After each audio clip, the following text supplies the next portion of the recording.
And here we are with another episode of KarQ's Reviews Fan Edition, where I coach and look at your replays. Make sure to follow the Toronto Defiant on Twitter. Tweet at us with hashtag KarQ's Reviews with your in-game name, your rank, and your replay code, and I'll take a look at it. Let's get today's episode started.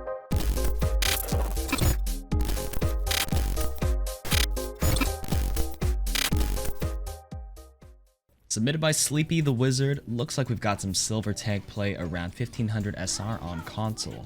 The first thing I noticed right away is that you're randomly flashing your matrix.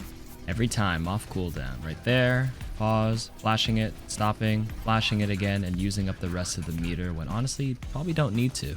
Every time you flash your matrix, it does go on a short 1 second cooldown, and the worst thing that could happen is a big ability that comes out from the enemy and you're not ready to matrix it because you're both out of juice and you're on that little 1 second cooldown. So as we play this out, the enemy Orisa halt came in, but you weren't prepared for it. One thing you could do as D.Va right now is help pressure out that enemy soldier so he doesn't permanently just pluck at your team here. He's a little ways away, but you could do a few things here.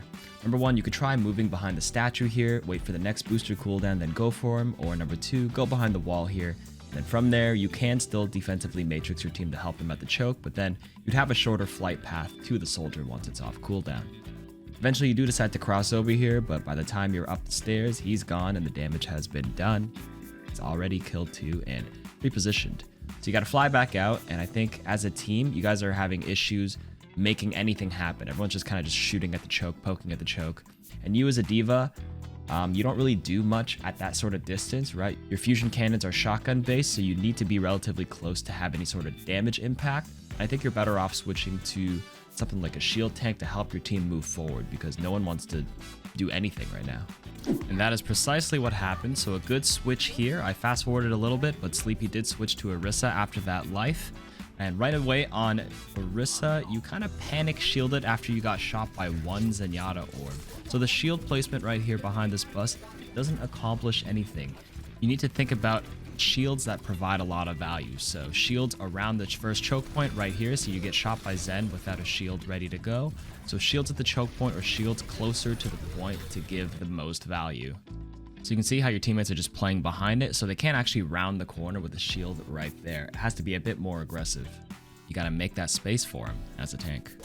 But regardless, as Orisa, your goal is to find ways to close that distance. So playing around corners and cover will help you get there, by not taking that much damage, and then you shield in once your team is ready. So as we play this part of the gameplay out, just like I said here, you're fortifying, and that's fine, but use that cover. You got the statue to the right. You don't need to be taking all this poke from the enemy team as you move forward. Move to the right, hug the statue, move to the left. Now you're on the point, overtime's about to tick off. You can press fortify here. I think you were looking to shield, but you had fortify ready. Fortifies your defensive ability ready to go when your shield is broken because you do take a lot of reduced damage and you're unstunnable. In that previous fight, you also had your halt available as a cooldown. Try to look to combo that with your teammates a bit more often as well, or to punish enemies who make positional errors. I felt like you were kind of just throwing your halt out randomly in the previous fight. But as we keep watching this gameplay, overtime is still going. You're alive, you have time. So right there, that pull didn't really get that much value, but decent shield here to give yourself some cover. You didn't have to press fortify there. There was nothing to fortify. You were still behind your shield. Fortify again is your mechanism to either avoid stuns, but in this case to tank more damage once your shield falls. But you burn like 3 seconds of fortify early while you were still kind of safe behind the shield. A very, very rough offense. Let's see if you guys can full hold here on defense. Looks like you're switching to Sigma. A little early shield there, I guess, to protect yourself against a sniper, sure. And all right, the first shield goes up. This is fine, but at this point, your shield is taking a lot of damage. You should be recalling it. Don't let your shield break like that. Remember, if a Sigma shield breaks, you have to wait 5 seconds before you're able to redeploy it. But recalling your shield early only puts it on a 1 second cooldown, and that's a big difference. Which is the reason why a lot of Sigma players, put the shield up, recall it, soak some damage with their kinetic grasp to let their shield recharge, and then repeat that cycle over and over again. So as I was explaining that Sigma shield part, there is a section with Zarya I kind of wanted to touch on. So let's actually rewind 20 seconds. The Orisa's shooting you, your shield's back up, the Lucio's booping you, you try to go for some poke damage here, try to get a nice rock almost, and here, when the Zarya comes like this, You just let her laser you for like 5 steps, and I think you kind of forgot about your shield. Let's rewind that again. So as Zarya's walking up to you with this laser and your shield, you recalled it right now, you got to put it up and then walk in front of it and do a little shield dance so Zarya can't get this free DPS onto you. Zarya does eventually end up going down to your Bastion though, and it looks like you guys have 2 kills. You're going to carry on the fight. Do you see your shield's really low right now? This would be a good time to recall it and let it recharge. You forgot about it right now. It's down to 53 health. You should have recalled it maybe 2 seconds ago and it'd already be recharged up to, I don't know, 600 HP at this point.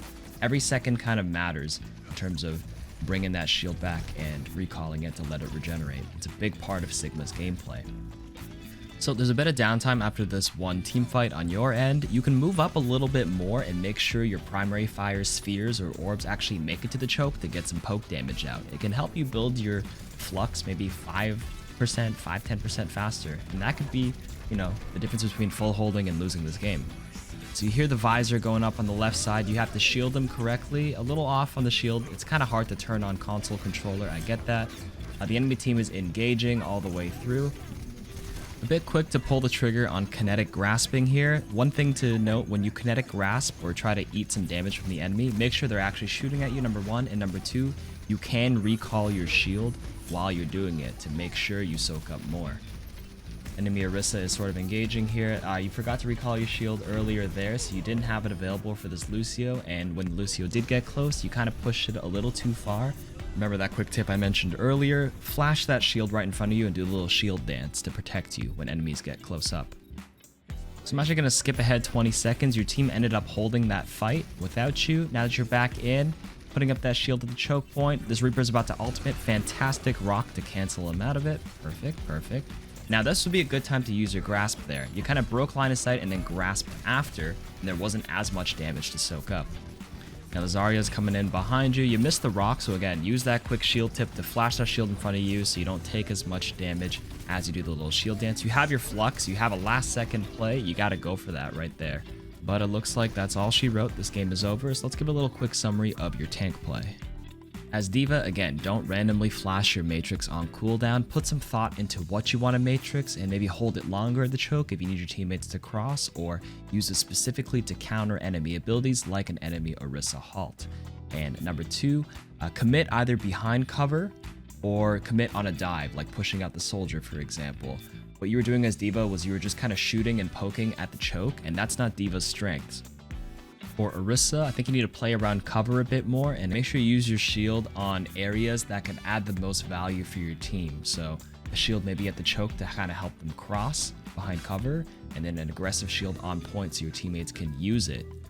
And then for your Orisa halt, it's a mini graviton surge in an 8-second cooldown, which is a fantastic ability to combo with your team. So try to look to do that offensively with your teammates a bit more.